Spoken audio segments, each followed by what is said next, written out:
بنو حملے میں شہید لیفٹیننٹ کرنل شہزادہ گلفراز کون تھے؟ شہزادہ گلفراز تنولی 17 اپریل 1983 کو خیبر پختونخوا کے ضلع مانسہرہ کے علاقے ٹھاکرا میں پیدا ہوئے۔ انہوں نے اپنی تعلیم انٹرمیڈیٹ تک Pakistan scout cadet college Mansehra Batrasi سے حاصل کی۔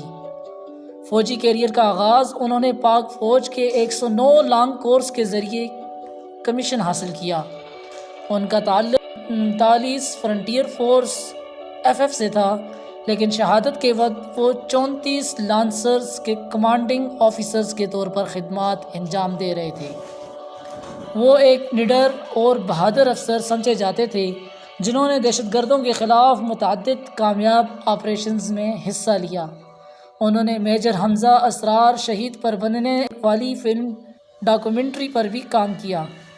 بنو کے علاقے سرا درگاہ میں ایک انٹیلیجنس آپریشن کے دوران 21 فروری 2026 کو جامِ شہادت نوش کیا۔ بنو میں سیکیورٹی فورسز کے قافلے پر فتنہ الخوارج کے دہشت گردوں نے خودکش حملہ کرنے کی کوشش کی۔